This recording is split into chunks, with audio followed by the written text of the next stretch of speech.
स्वागत है साथियों आपका अपने YouTube चैनल पर। आशा करते हैं आप सभी लोग खुशहाल होंगे, मस्त होंगे और अच्छी खासी तैयारी आप कर रहे हैं।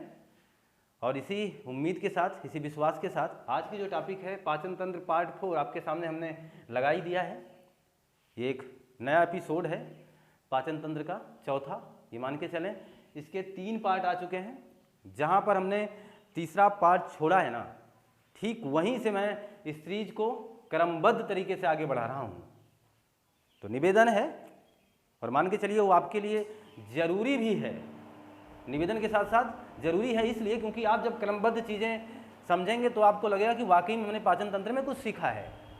और हम आपको ये मान के हमेशा मोटिवेट करते रहते हैं कि हाँ वाकई में आपको ये काम करने की आवश्यकता है कि आपको कितना पीछे जाकर के क्रमबद्ध तरीका पढ़ने की क्यों आवश्यकता है। तो ठीक है, आप मैं मान के चलता हूँ कि आप कितने समझदार हैं। अब ये चीज़ ध्यान दें कि सीरीज नंबर 3 में यानी इसके पाचन तंत्र के पार्ट नंबर 3 में ये बात हम कर चुके हैं कि भोजन आपके पेट में 3 से 4 घंटा ठहरा है। 3 से 4 घंटा ये मान के चलें यहाँ विश्राम करता है। वो विश्राम तो कठिन है क्योंकि वहाँ विश्राम करने का इन्हें अवसर नहीं मिलेगा। ये पीछे जाएंगे, वहाँ पर बहुत ही अलग अलग तरीके से इनको प्रताड़ित किया जाएगा।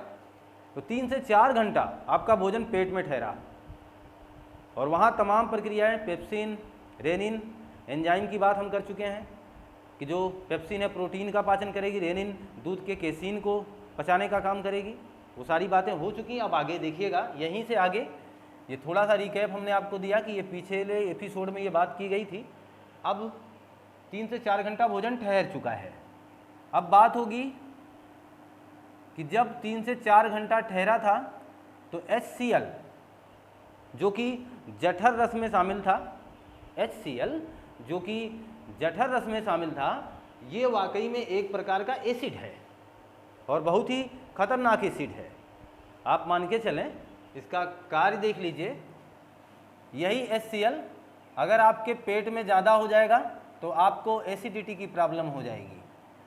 और उसे सच पूछे तो बड़ा अच्छा लगता है एसिडिटी कहने में, है ना, कि अरे हमें तो एसिडिटी हो गया। लेकिन आप सोचें एसिडिटी कब होता है? HCl अम्ल यानी ये कब बढ़ जाता है? वाकई में एक प्रकार का ये अम्लीय है। और क्योंकि इसका pH बस इतना है, इसका pH मान 6.7 यानी आप समझ सकते हैं कि 7 से कम है, अतः ये अम्लीय होगा। काफ़ी अम्लीय है ये और ये भोजन को अम्लीय बना देता है। भोजन को ये अम्लीय बना देता है। तो HCl जो है, जो कि पेट में ज़्यादा कब बनेगा, इस बात की मैं चर्चा कर रहा हूँ। आप किसी कार्यक्रम में, किसी फंक्शन में जब जाते हैं ना, तो भूल जाते हैं कि आपको कितना खाना है। और कितने भ्रम हम लोगों ने बना रखे हैं अपने दिमाग में। और अक्सर होता है कि जब किसी के घर फंक्शन होता है तो कार्यक्रम में तमाम प्रकार के भोजन की व्यवस्था की जाती है। पकवान अलग अलग प्रकार के होते हैं और लास्ट में मीठे की व्यवस्था होती है। ये लोग ज़रूर करते हैं। और वहाँ पर जो हम लोग पढ़े लिखे लोग या ऐसे भी जो भी पहुँच रहे हैं, सारे लोग की मनोधारणा ये होती है कि नहीं, खाना खाने के बाद मीठा ज़रूर खाना चाहिए। सच पूछो, इससे कोई बेनिफिट नहीं है। वो आप अपने आनंद के लिए कर रहे होते हैं। भले ही वो आप अपने घर वालों से कह दीजिए कि अरे हमने तो खाना जम के खा लिया, थोड़ा सा मीठा खा लेते हैं। ये जानते हो क्या है? ये चीज़ बिल्कुल अलग है, ठीक है ना। तो अब मान के चलें कि मेरे कहने का तात्पर्य था कि हम वो अलग कर रहे होते हैं, लेकिन ये सोच के नहीं पाते हैं कि वाकई में वो हमारी चस्का है, केवल हम मीठे का सेवन करना चाहते हैं। बस यही इतनी बातें हैं। आगे ध्यान दें तो जब ज़्यादा खाना आप खाओगे, ज़्यादा खाना खाने पर किसी फंक्शन वगैरह में जाने पर आदमी अक्सर कुछ तमाम प्रकार के आइटम्स खा लेता है। तो ज़्यादा खाना खा लोगे तो आपके पेट में HCl बढ़ना शुरू करेगा। और जब ये बढ़ेगा ना, फिर तो वही एसिडिटी, यानी बढ़ रहा है तो एसिडिटी हो जाएगी। तो आपको फिर इनो वगैरह लेना पड़ेगा। इनो क्या है? एक प्रकार का क्षार है ना। तो जब आप उसे लेंगे तो आपके इस एसिडिटी को काटने का काम वो करेगा। ये मान के चलें तो मैं यहाँ तक की बात कर चुका था पहले ही, ये चर्चा पहले ही की जा चुकी है। और अब मान के चलें कि हम लोगों को आगे क्या करना है। आगे ये करना है कि पेट में भोजन अब आगे कहाँ जाएगा? जब पेट में 3 से 4 घंटा ठहरने के बाद ये काइम के रूप में बदल जाएगा। किस रूप में? काइम के रूप में। और जब ये काइम के रूप में बदल जाएगा फिर ये आगे बढ़ेगा। आगे बढ़ने का प्रोसेस क्या है? अब मान के चलें अगर ये अम्लीय है, क्योंकि अभी तो इसमें एसिड मिला हुआ है और ये अम्लीय है, और ये अब आग्नेयाशय इसकी बात भी अभी हम अच्छे ढंग से करने वाले हैं। आग्नेयाशय के पास जाएगा, उसमें नहीं चला जाएगा, बहरहाल बस इतना समझें कि आग्नेयाशय की भूमिका आप चालू हो जाएगी। आग्नेयाशय इस काइम में आकर के मिलना शुरू होगा, इसका जो रस होगा आग्नेयाशयी रस वो आकर के यहाँ आपके काइम वाले पार्ट में जाना शुरू हो जाएगा। और जब ये काइम वाले पार्ट में पहुँचेगा तो यहाँ से विभिन्न प्रकार की एंजाइम स्रावित होती हैं, और हमने आपको पहले ही कह रखा है कि एंजाइम पाचन में अपनी भूमिका अदा करती हैं। तो जैसे एक है ट्रिपिनोजन, ये क्या हो गई, और एक लाइपेज, और एक हो जाएगी एमाइलेज, और एक है एप्सिन। ये जो एंजाइम्स हैं ये वाकई में आग्नेयाशय से स्रावित होती हैं, और यहाँ से स्रावित होकर के अब ये भोजन को, जो अम्लीय भोजन आपने भेजा हुआ है आगे की तरफ जो आप कन्वर्ट कर रहे हैं, जाइए आप आगे बढ़िए अब आप, क्योंकि अब हमने आपको काइम के रूप में तोड़ दिया है, अब आगे आप बढ़ें, आपका कार्य आगे है, आपका क्रियाकलाप आगे है। तो आग्नेयाशय इसका विरोध करता है। अब सोचिए, अजीब सी बात है, हमारे शरीर में भी विरोधी बैठे हैं। हमारा आमाशय कहता नहीं मैं इसको अम्लीय करके छोड़ूंगा, आग्नेयाशय कहता नहीं मेरे पास अम्लीय चीज़ आएगी तो मैं किसी को जाने ही नहीं दूंगा, किसी ऐसे उपयोगी एंजाइम्स को आपके भोजन को पचाने ही नहीं दूंगा। अब ये विडंबना अजीब है ना, अजीब कठिनाई है कि हम बाहर ही लड़ाई नहीं, हमारे शरीर में भी आपस में लड़ाई हो रही है। पेट भोजन को अम्लीय बना रहा है, जबकि आग्नेयाशय इस बात को स्वीकार करना नहीं चाहता, और अपने तमाम एंजाइम, तमाम इस फौजदार जो हैं, तमाम इसके कार्य निरूपण करने वाले जो लोग हैं, इनको रोकने का वो काम कर देता है कि नहीं नहीं मैं ऐसा काम कतई होने नहीं दूंगा। तो जब ऐसा हो गया तो ठीक है, कोई बात नहीं, तो यहाँ पर एक अलग आदमी को आना पड़ेगा। जैसे हमारे और आपके बीच में जब झगड़ा होने लगता है तो एक तीसरा आदमी आकर के ये बीच बचाव करता है कि नहीं भैया बड़ा गलत है, जाने दीजिए, छोड़ दीजिए, वही काम। अब वही काम कौन करेगा? यहाँ पर एक अलग से आदमी आएगा।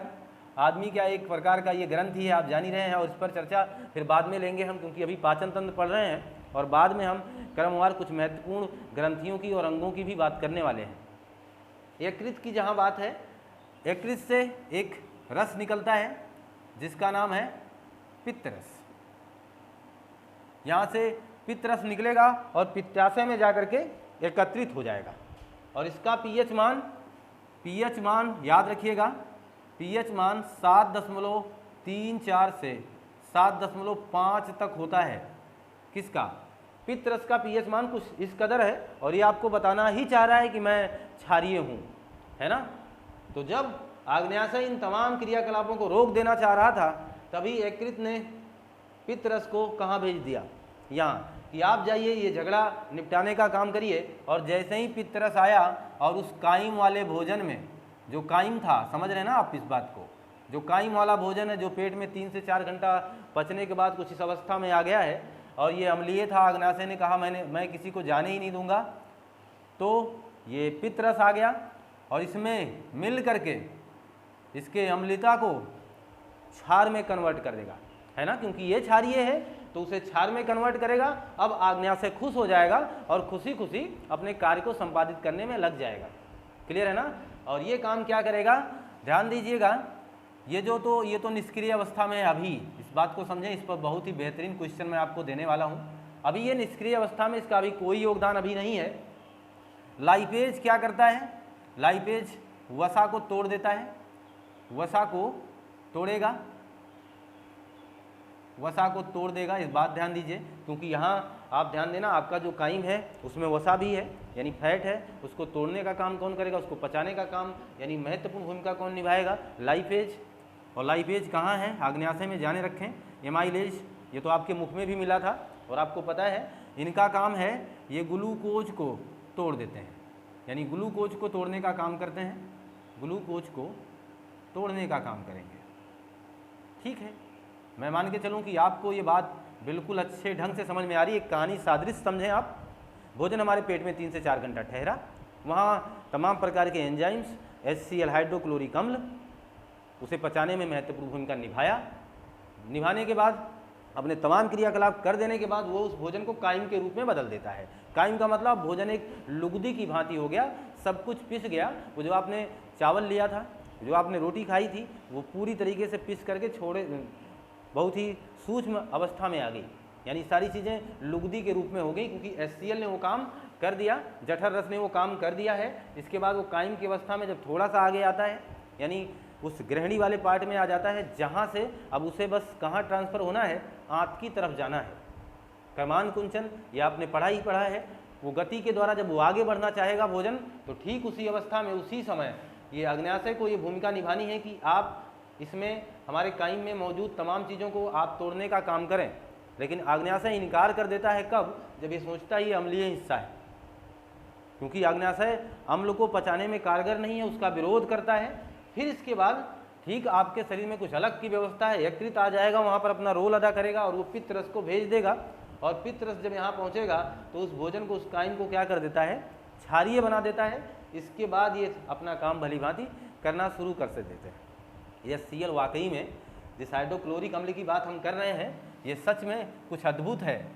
और वाकई में ये आपका जो पटाखा है दगाने वाला, इसके निर्माण में भी HCl का प्रयोग किया जाता है। सोचिए आपके शरीर में ये है, HCl का प्रयोग होता है। रबर बनाने में HCl का प्रयोग किया जाता है, उर्वरक बनाने में HCl का प्रयोग किया जाता है। इस बात को भी ध्यान रखेंगे आप सब, क्योंकि ये बहुत ही महत्वपूर्ण क्वेश्चन है। कब एग्जाम में आपके आंखों के सामने आकर के अपनी अकड़ दिखा रहे हों, कोई पता नहीं, तो आप इनके अकड़ को तोड़ने का काम करें। तो HCl जो कि इन तमाम चीज़ों में प्रयोग होता है, ये आपके पेट में महत्वपूर्ण भूमिका निभाता है। इस पर बहुत चर्चा हो गई है, आप सीरीज को पीछे जाकर के रिकैप करके देख सकते हैं, यानी पीछे जाइए और देखिए। आप देखिए, तो मैं बता चुका कि पित्त रस का रोल क्या है और ये काम क्या करता है। कुछ महत्वपूर्ण बात मैं अभी यहाँ और बता देता हूँ, बहरहाल मैं इसकी चर्चा फिर करूँगा। पित्त रस विटामिन K का अवशोषण करता है, इस बात को ध्यान देना, और मैं इस पर चर्चा फिर करूँगा और आपसे दोबारा ये बात मैं पूछ सकता हूँ। पित्त रस का क्या करता है? पित्त रस क्या करता है? विटामिन K का अवशोषण करता है।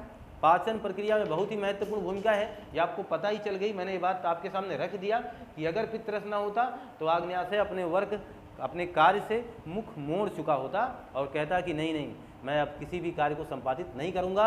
और जब वो कार्य संपादित नहीं करता तो कायम में तमाम वो चीज़ें कौन तोड़ता? फिर तो समस्या थी ना। तो अच्छा, फिर ठीक है, कोई बात नहीं, यहाँ तक बात आप समझ चुके हैं, मैं मान रहा हूँ। और अब मैं आगे बढ़ रहा हूँ। अब ये ध्यान दें कि भोजन अब कहाँ पहुँच चुका है? आपके छोटी आंत में। छोटी आंत में पहुँचेगा और यहाँ से वो प्रोसेस आगे बढ़े, इसके ठीक पहले कुछ महत्वपूर्ण बातों को हम लोग और भी जान लेते हैं। ठीक है, यहाँ तक की बातें क्लियर हो गई? कोई डाउट आपको यहाँ है क्या? नहीं? तो मान लो एक सरसरी निगाह से थोड़ा सा यहीं समझ लें। अब आपका भोजन कहाँ पहुँचेगा? यानी आगे छोटी आंत में पहुँचेगा। छोटी आंत में पहुँचेगा और छोटी आंत के बाद कहाँ जाएगा? फिर बड़ी आंत। यहाँ से जो महत्वपूर्ण क्वेश्चन है पहले मैं वो आपको बता देता हूँ।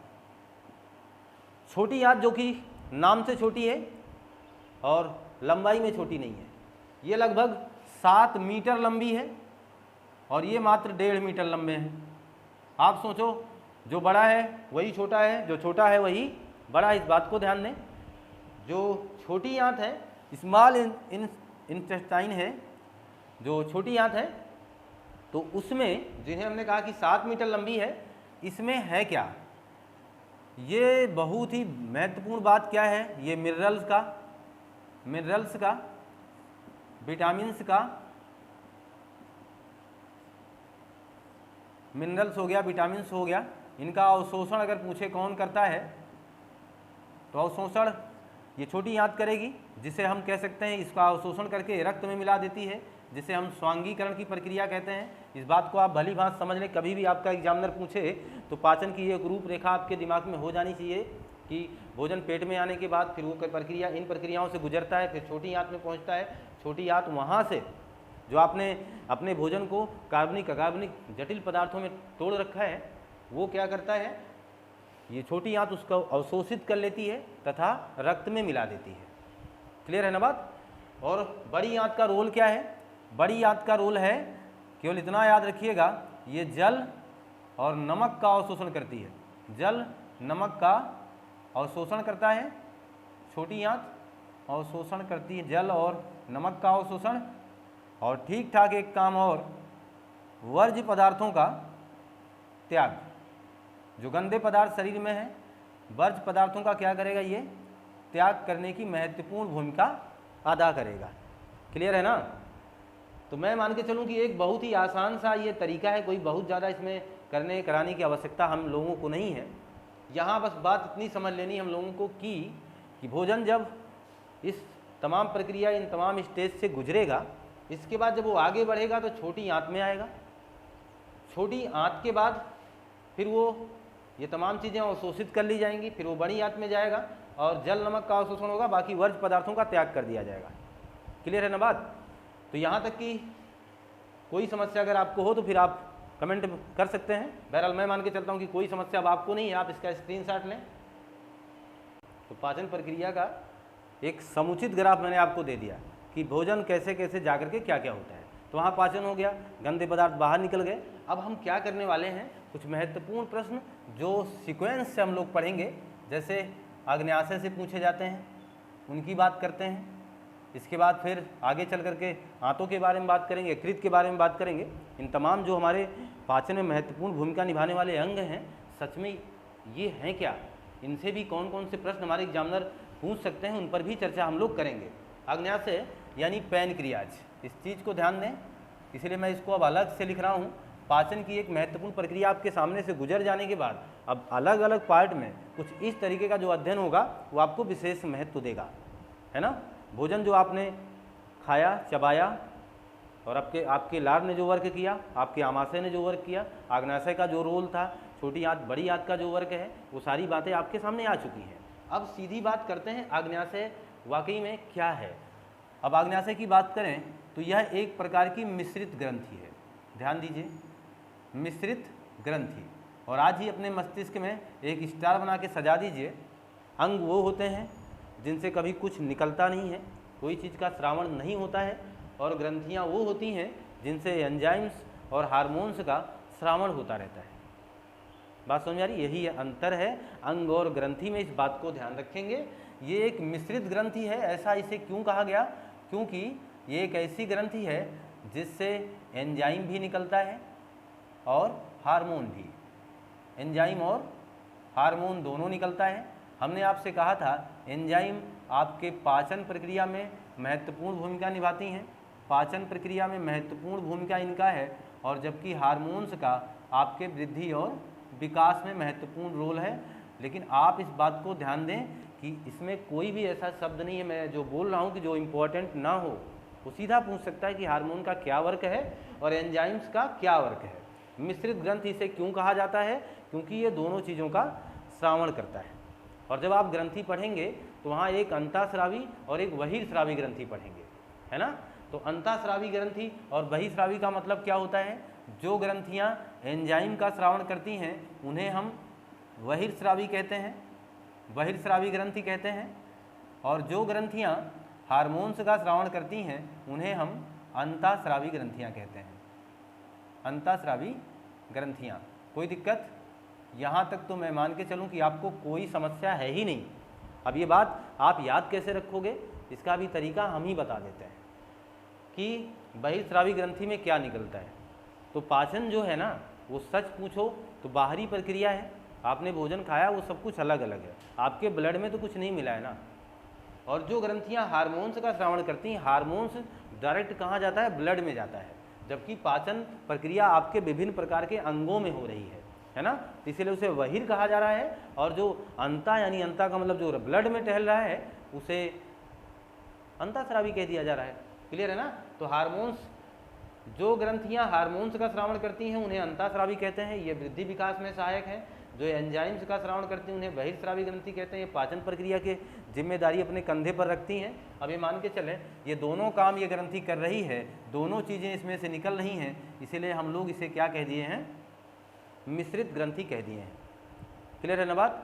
अब जरा ध्यान दें, अगर हम अभी आग्नेयाशय से परिचित ही हो रहे हैं तो ध्यान दें, आग्नाशय आपके आमाशय के ठीक बगल कुछ इस प्रकार की एक जैसी पत्ती जैसी संरचना है, पत्ती जैसी संरचना है।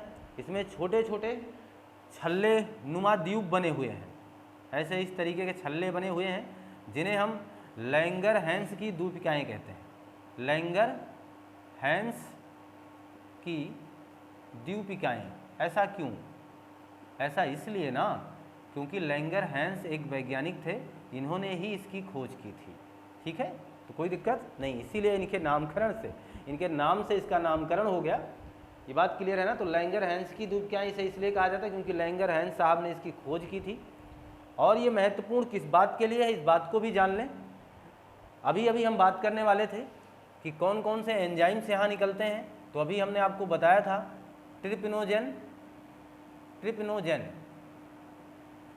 और फिर इसके बाद लिखा था लाइपेज, और फिर इसके बाद लिखा था एमाइलेज, इसके बाद लिखा था एप्सिन,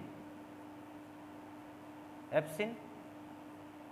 अब ध्यान दें, ट्रिप्सिन, एप्सिन, लाइपेज, एमाइलेज याद करना बहुत आसान है। आप कहेंगे सर आपने तो ट्रिप्सिन नहीं लिखा है, आपने ट्रिप्नोजेन लिखा है, तो उसकी कहानी भी आपके सामने रख ही रहा हूँ मैं। अब ध्यान दें, ये मैंने कहा ये सक्रिय नहीं है कब? जब ये पैनक्रियाज में है तब। ठीक, सक्रिय नहीं है कब? जब ये पैनक्रियाज में है तब। जब ये आंत में पहुंच जाएगी, यानी छोटी वाली आंत में जब ये पहुंचेगी, यानी ये ट्रिप्नोजेन जब छोटी आंत में पहुंचता है तो एक्टिव हो जाता है, और उस जगह ये ट्रिप्सिन के नाम से जाना जाता है, ट्रिप्सिन।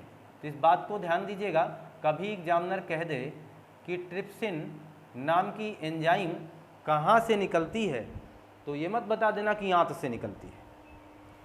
ट्रिप्सिन नामक एंजाइम या ट्रिप्नोजेन कहा जाए, ये एंजाइम कहाँ से निकलती है? आग्नेयाशय से निकलती है। ये बात की बात है कि वो वहाँ जा कर के सक्रिय हो जाती है, और वो उसको तब वहाँ जा कर क्या बोला जाता है? ट्रिप्सिन बोला जाता है। और अब ये क्या करेगी? प्रोटीन का पाचन करेगी, प्रोटीन का पाचन करेगी, यानी प्रोटीन का अवशोषण करने में ये महत्वपूर्ण भूमिका किसकी है? ट्रिप्सिन की।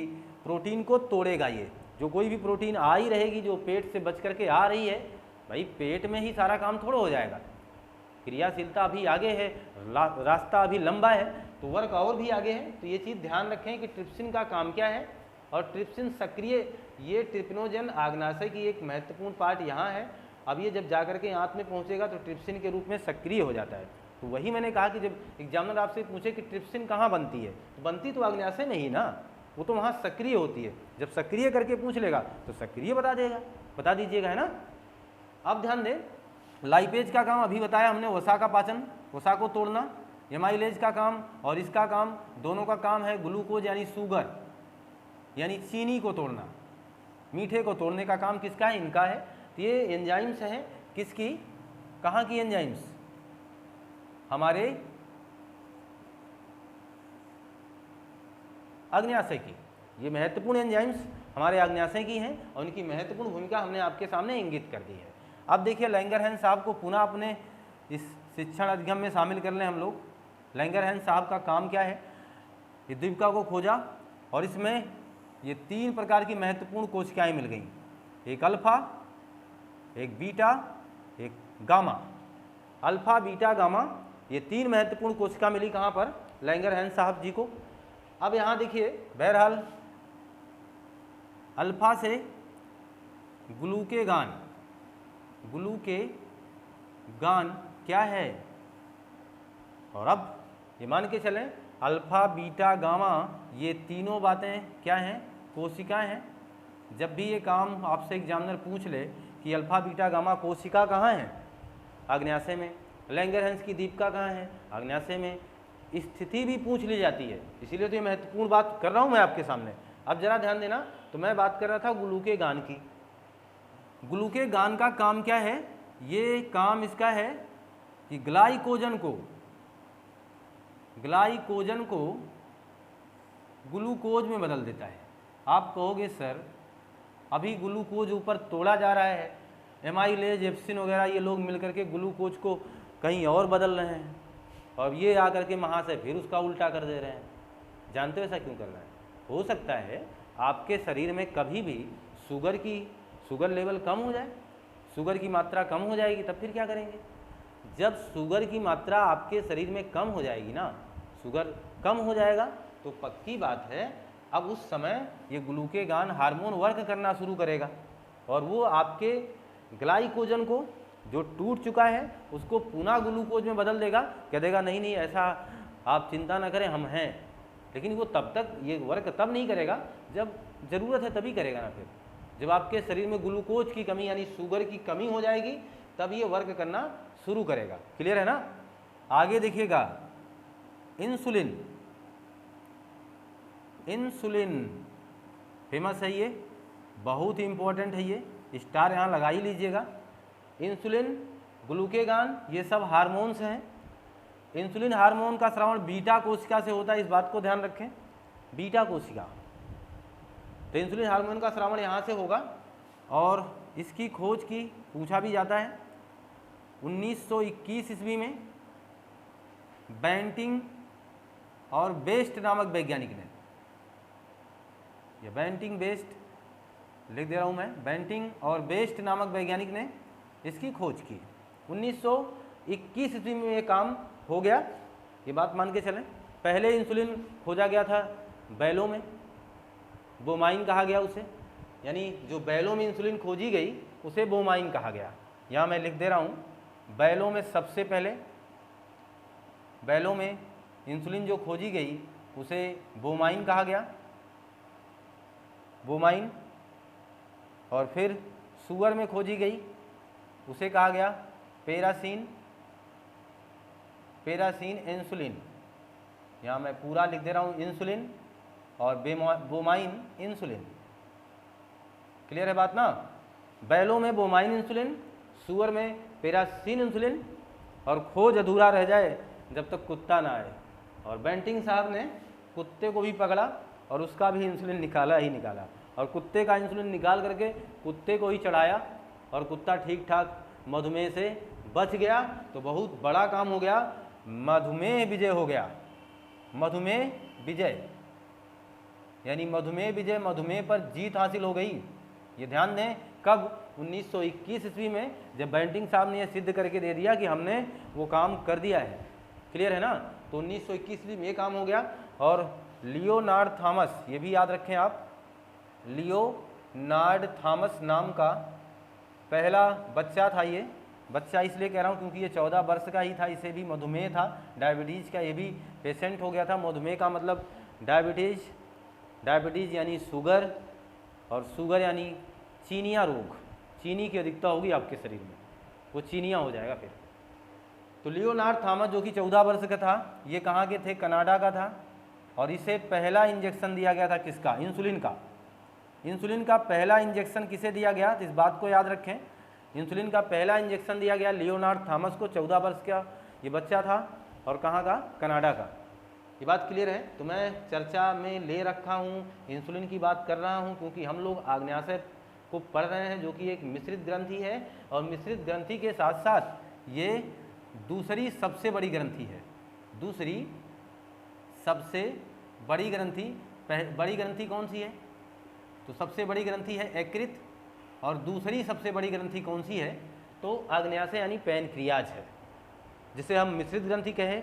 ये सारी बातें आपके सामने मैंने उल्लिखित कर दिया है कि क्यों कह रहे हैं, कैसा ये काम ऐसा क्यों हो रहा है। क्लियर है बात ना? अब ध्यान दें, अगर इंसुलिन की कमी हो जाएगी तो क्या होगा, और ज़्यादा हो जाएगा तो क्या होगा, है ना? इस बात पर भी तो फोकस करना ही करना है। बेंटिंग साहब ने ये खोज कर दिया। तो ध्यान दें, अगर इंसुलिन आपके शरीर में कम बनी, क्योंकि मैं इसको हटा दे रहा हूँ, अभी बाद में फिर गामा की बात कर लूँगा।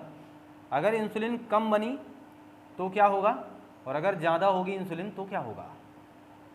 अगर इंसुलिन कम बनने लगेगी तो आपको शुगर हो जाएगा।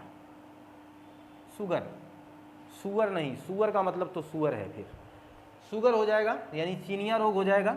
इसी शुगर को डायबिटीज़ कहेंगे, डायबिटीज़, और इसी को हम लोग मधुमेह कहेंगे, मधुमेह, और इसी को हम चीनिया रोग कहेंगे। यानी हमारे शरीर में किसकी अधिकता हो गई? चीनी की। तो चीनिया रोग इसे कहेंगे जब ये अधिक हो जाएगा। फिर फिर आपको करना क्या है, जब आपको शुगर हो गया और आप शुगर, मैं बार बार कह रहा हूँ, जब आपको शुगर हो गया तो आप ध्यान दें, तो आपको डायबिटीज हो गया। और ये जो डायबिटीज है, हमारा भारत अव्वल है इसमें। सबसे ज़्यादा शुगर के मरीज ही कहाँ मिलेंगे आपके भारत में? ऐसा क्यों? क्योंकि यहाँ बात बात पे मिठाई होती है। एक छोटा सा काम करोगे ना तो लोग कहेंगे आपसे मिठाई नहीं खिलाए, कुछ और छोटा सा काम करोगे फिर भी मिल जाएंगे, अरे मिठाई नहीं खिलाए। कुछ आप ये मान के चलें, आप एक पेन भी खरीदते हैं ना तो हमारा दोस्त कहता है ना मिठाई नहीं खिलाए। और आपकी कहीं कुछ और बड़े कार्यक्रम में शामिल हो गए और आपकी कहीं सर्विस वगैरह लग गई तो आपके पूरे गांव मोहल्ले वाले ये ज़रूर आपसे कहेंगे मिठाई नहीं खिलाए, मिठाई नहीं खिलाए। अरे समोसा खा लो, तीखा खा लो, मीठे पर ही निर्भर रहोगे क्या? तो ये जो बात बात में मिठाई है ना हमारे देश में, हम हर बात पर, हर पहलू पर मिठाई पर ही जुड़े हैं। तो जब इतना मीठा खाओगे तो वाकई में अपने शरीर में शुगर ही तो बढ़ाओगे। ज़्यादा मीठा खाना जरूरी ये नहीं कि ज़्यादा खाने से हो रहा है, देखिए ये तो अलग बात है कि हम कितना खा रहे हैं। ज़्यादा खाने से ही शुगर नहीं हो जा रहा है। इंसुलिन कम बनने लगेगी तो शुगर हो जाएगा। बहुत ज़्यादा मात्रा में आप चीनी का, शर्करा का सेवन करने लगेंगे तो भी इंसुलिन उतनी ही बनेगी ना, बहुत ज़्यादा थोड़ा बढ़ जाएगी। इससे भी तो समस्या है। इसलिए अपने आप को बचाना ही बचाना है। बीटा कोशिका अगर प्रभावित हो गई किसी भी एंगल से, किसी भी तरीके से, तो पक्की बात ये मान के चलें आपके शरीर में इंसुलिन की कमी हो जाएगी। फिर आपके लिए थोड़ी सी भी मिठाई बहुत ज़्यादा हो जाएगी। तो संभालें अपने आप को, क्योंकि मीठा आप बहुत पसंद करते हैं, ये बात हमें पता है, क्योंकि हम भारतीय हैं और यहाँ चाय और मीठा ये दोनों हाल चाल के रूप में पूछा जाता है। भैया चाय पियेंगे, भैया पानी पी लीजिए, तो पानी वो मीठे से ही मिलेगा और चाय आपको मिलेगी मिलेगी। तो हम अद्भुत देश के निवासी हैं, वहाँ ऐसा है। और यहाँ सबसे यहाँ शुगर के मरीज ही हैं। हद तो ये है कि सबसे ज़्यादा चीनी भी उत्पादन करने वाला देश भारत ही था। बहरहाल आज पीछे है, अब चीन उत्पादन में आगे बढ़ चुका है, लेकिन ऐसे भी बहुत पीछे नहीं हो आप, ये आंकड़ा बदलता रहता है। बहरहाल चीनी उत्पादन में आप काफ़ी आगे, और सबसे ज़्यादा दुनिया का चीनी खाने में आप सबसे आगे, है ना? अद्भुत। तो क्लियर है। तो आप ज़्यादा खाएंगे तो ज़्यादा इस तरीके की समस्याओं से गुजरेंगे। और जब आपको शुगर हो गया और अगर आप इस मधुमेह के मरीज हो गए, फिर तो आपको बड़ी समस्या है। फिर आपको बार बार खाने में परहेज करना पड़ेगा। डॉक्टर साहब आपको आलू खाने के लिए मना कर देंगे, डॉक्टर साहब आपके चावल पर पूर्ण विराम लगा देंगे, डॉक्टर साहब आपके चाय की चुस्की पर फुल स्टॉप लगा देंगे। यानी ये मान के चलें वो हर चीज़ जो आपको खुशी देती थी छिन जाएगी और आपको सीधा साधा हरी सब्जियों पर निर्भर हो जाना पड़ेगा। और वो जो कि आपको बड़ी समस्या होगी, बहुत ही इसमें कंट्रोल करके आपको भोजन करना पड़ेगा। और शुगर कंट्रोल नहीं होता तो फिर आप कंट्रोल नहीं हो पाएंगे, ये बात मान के चलें। फिर बड़ी समस्या है, आपका वजन कब बढ़ जाए कोई पता नहीं और कब गिर जाए अभी कोई पता नहीं।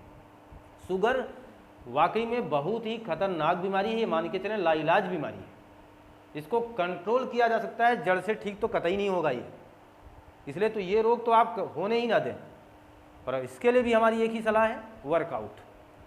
जम के खाइए, लेकिन जम के वर्कआउट करिए, कोई दिक्कत आपको नहीं होगी। ये शुगर तो आपसे दूर दूर भगेगा।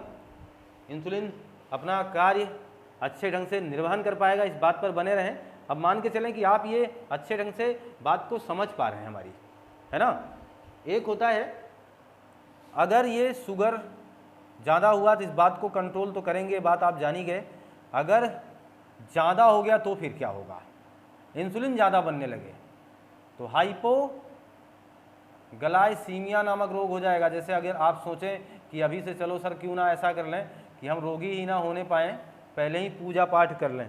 होता नहीं है, पहले ही आप भगवान के स्थल पर चले जाते हो और कहते हो कि भगवान अब की बार नौकरी मिल जाएगी ना तो आपको आकर के 2 किलो लड्डू चढ़ाएंगे, 2.25 किलो लड्डू चढ़ाएंगे, है ना? जिसकी जैसी कैपेसिटी, कुछ ऐसे होंगे वो जाकर कहेंगे 11 किलो लड्डू चढ़ाएंगे भगवान। कब? पहले ही, जिससे उस समस्या से हम बच सकें, है ना? क्योंकि हम वो काम पहले कर रहे होते कि नहीं अब की हम ऐसा ना होने पाए, ऐसा हम करेंगे।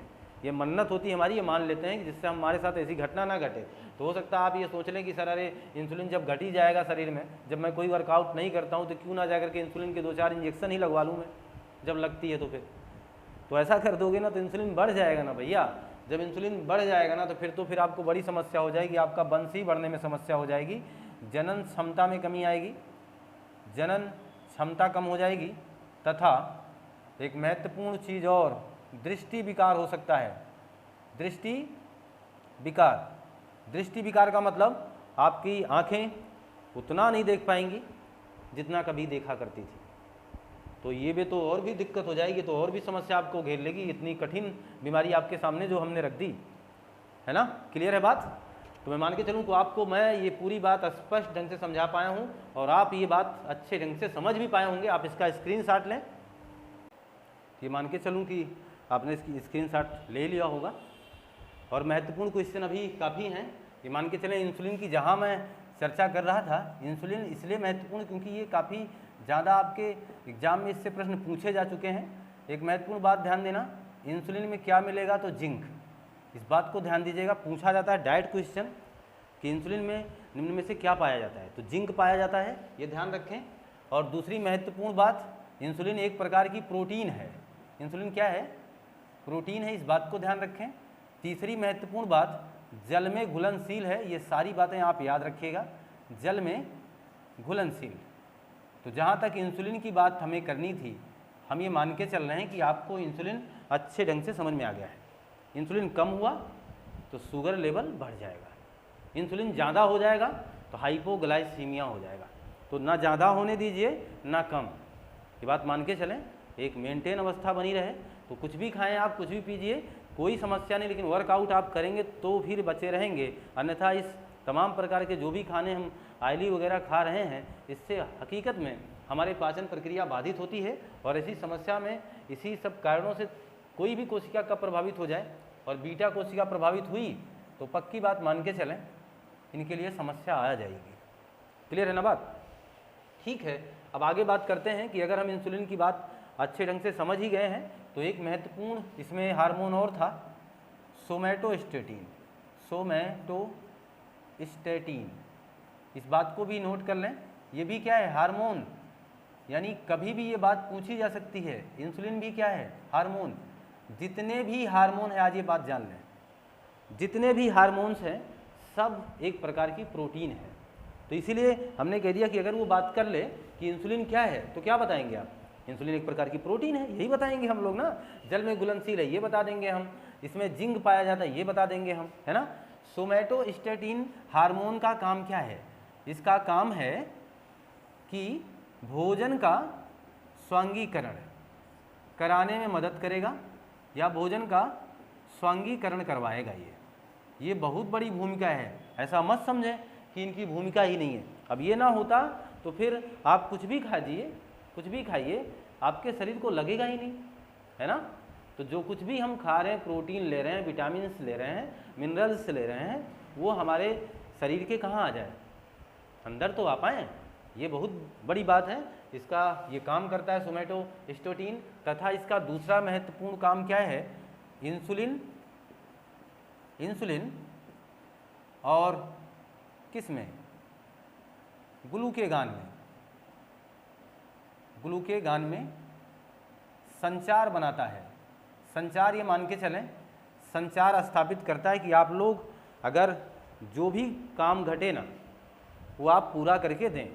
इनको प्रेरित करने का काम कौन करता है? ये, यानी इसकी भी बड़ी आवश्यकता है। पता लगे इंसुलिन है भी और वर्क ही ना करे, पता लगे ग्लूकेगान है भी वर्क ना करे, तो ये काम कराने के लिए प्रेरित करता है कौन? Somatostatin hormone. ये क्रिया करने के लिए प्रेरित ही करेगा। तो ये दोनों महत्वपूर्ण बातें आप जान चुके हैं। तो हमने ये जो चर्चा में लिया अग्न्याशय की जो बात की, उससे 3 महत्वपूर्ण हार्मोन साबित हुए, है ना। एक ग्लूकेगान, एक आपका इंसुलिन और एक आपका सोमैटोस्टेटिन। इसका जो वर्क है ये बता दिया गया। इंसुलिन क्या करता है ये चीज़ आप जान ही चुके हैं। इंसुलिन का काम क्या था? ये ग्लूकोज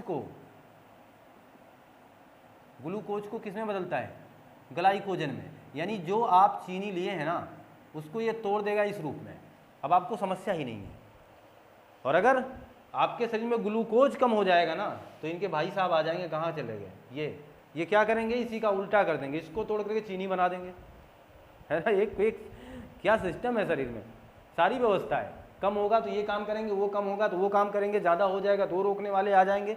लेकिन अगर बहुत ज़्यादा कम, बहुत ज़्यादा गिरावट आ गई तो इनके बस की बाहर की बात हो जाएगी ना, तब आप उस चपेट में आ जाएंगे, तब आप उस तमाम प्रकार की बीमारियों से ग्रसित हो जाएंगे, है ना। और अगर मान के चलें आपको मेंटेन रहना है, उन तमाम प्रकार का काम आपको अच्छे ढंग से करना है, तो अपने खान पान पर तथा अपने वर्कआउट पर विशेष ध्यान देना है, ये बात ध्यान दें। तो ये बात क्लियर हो गई। अब हम थोड़ी सी बात कर लेते हैं इसी जगह।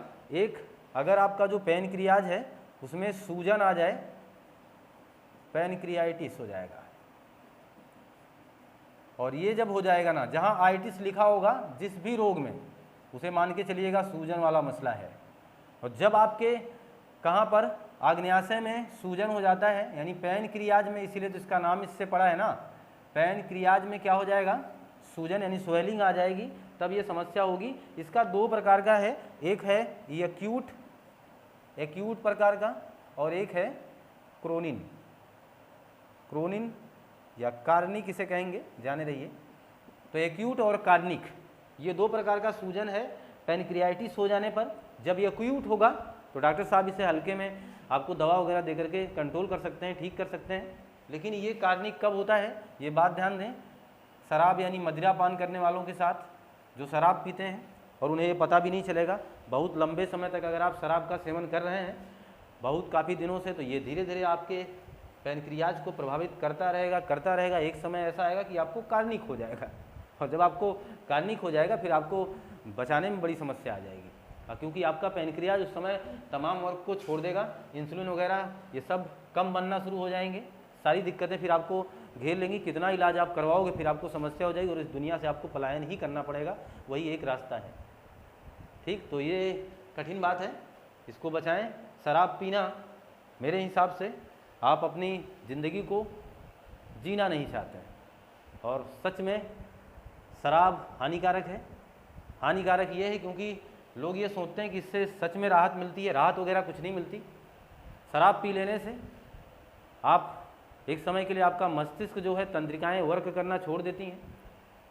जब कोई व्यक्ति अल्कोहल लेगा ना, आपके शरीर में जाएगा, अल्कोहल पहुंचेगा आपके पाचन प्रक्रिया से, तो जैसे ही लीवर के पास ये पहुंचेगा, क्योंकि हमने आपको बताया था कि पानी 15 से 20 मिनट में पच जाता है, तो पानी तो पच जाएगा लेकिन अल्कोहल नहीं पचेगा। अल्कोहल पहुंचेगा यकृत के पास, यकृत तुरंत कहेगा अरे कहाँ से ले आए हो भाई, ये तो मेरी व्यवस्था ही नहीं है। और फिर वो मस्तिष्क के पास सूचना देगा कि पता नहीं इस आदमी ने क्या पी लिया है। फिर इसके बाद मस्तिष्क कहेगा अरे यार क्या करें, फिर ये वैसे ही है, बदतमीज आदमी है ये, संभालो इसे। फिर यकृत वर्क करेगा, काफ़ी मेहनत करने के बाद इसे संभाल पाता है, और जब तक इसे संभालेगा और जब तक नहीं संभाल पाता है तब तक तंत्रिकाएं वर्क करना छोड़ देती हैं। इसीलिए आदमी शराब पीने के बाद लड़खड़ाता है। समझ रही बात? वाकई में ऐसा कुछ नहीं है, आप मान के चलें ये खतरनाक चीज़, बस इतनी बात आपके दिमाग में रहनी चाहिए। और शराब अधिक सेवन करने वाले व्यक्ति को कार्निक हो जाएगा, इस बात को भी आप ध्यान रखेंगे, और इसमें कोई बहुत बड़ी बात नहीं करनी थी। रही बात पाचन में एक महत्वपूर्ण अंग, इसकी भी थोड़ी सी चर्चा ले ही लेता हूँ। छोटी आंत की बात अभी हमने पीछे किया था। कितनी लंबी है, तो 7 मीटर लगभग लंबी है। चौड़ाई कितनी इसकी है, तो ये मान के चलें 3.5 सेंटीमीटर के आसपास इसकी चौड़ाई होती है, किसकी, छोटी आंत की। और वाकई में इसका काम क्या है, तो ये विटामिन, कैल्शियम, विटामिन का बहुत महत्वपूर्ण बात है, ये चीज़ ध्यान रखिएगा। विटामिन का, कैल्शियम का, मैग्नीशियम का, विटामिन, कैल्शियम, मैग्नीशियम, इन सब का, और मिनरल्स यानी खनिज, इनका अवशोषण करता है कौन, छोटी आंत। तो ये बड़ी अच्छी बात है कि अगर ये वर्क ना होता तो फिर आप वाकई में क्या कहते हैं, आपने अपने आसपास, ये बहुत करीब की बात कर रहा हूँ आपके, आपने घर में अपने साथ व्यवहार के रूप में ये देखा होगा कि आपके घर का एक व्यक्ति आपसे कहता है कि बहुत खाते तो हैं, कितना खाएं। आपने सुना होगा कि ये आदमी बहुत खाता है लेकिन इसके शरीर में कुछ लगता ही नहीं है। और जब आप ये मान के चलो ऐसा कोई व्यक्ति आपको मिले ना कि बहुत खाता हो, हर प्रकार की चीज़ खाता हो, काजू खाता हो, बादाम खाता हो, सेब खाता हो, अन्य तमाम प्रकार के फलों का अधिकाधिक सेवन करता हो, फिर भी उसके शरीर में कोई ग्रोथ ना हो रही हो, दुबला पतला बना रहे, तो पक्की बात मान के चलें उसकी आंत में कोई समस्या है। और आंत में समस्या है तो फिर आप वैसे ही बने रहेंगे और ये कहते हुए फिरेंगे कि हाँ इस व्यक्ति को कुछ शरीर में लगता ही नहीं है। और ऐसा लगाने के लिए मैं आपको बता दूं, एक घरेलू उपाय मैं आपको बता दूं, खाना खाने के 10 मिनट पहले आप गर्म पानी लीजिए, गर्म पानी, और उस गर्म पानी में थोड़ा सा नमक डाल दीजिए, पर्याप्त जितना आप पी सकें। थोड़ा सा नमक, ऐसा नहीं कि बहुत ज़्यादा नमक डाल के पीजिए, आप थोड़ा सा नमक डाल करके पीजिए, इससे आपकी आँख साफ़ होती है। और ऐसा होने से फिर आपको हो सकता है अगर हल्का है तो उस रोग से भी निजात मिल ही जाए आपको, और आपका भोजन ये जो आपने लिया है विटामिन, कैल्शियम, मैग्नीशियम, मिनरल से आपके शरीर को मिलने लग जाएँ। और जब ये सब आपके शरीर को मिलने लग जाएंगे, आपकी शरीर खिल उठेगी, है ना। और जब ये नहीं मिलेंगे तो फिर आप तो मुरझाए रहने ही वाले हैं। और ये बात ध्यान देना, अगर आपके पेट में दर्द हो रहा है काफ़ी समय से, पेट में दर्द है, तो ध्यान देना, पेट में अगर छोटा भी आंदोलन हो रहा है ना, आंदोलन का मतलब पेट में अगर गड़गड़ाहट बहुत लंबे समय से चल रही है, रोज़ ऐसा आपके साथ हो रहा है, हर दूसरे तीसरे दिन आपका पेट हल्का हल्का दर्द ही करता है, तो ज़रूरी ये नहीं है कि आप जा करके आपके पथरी हो गया, ऐसा नहीं है। पेट में पथरी तो होगी नहीं।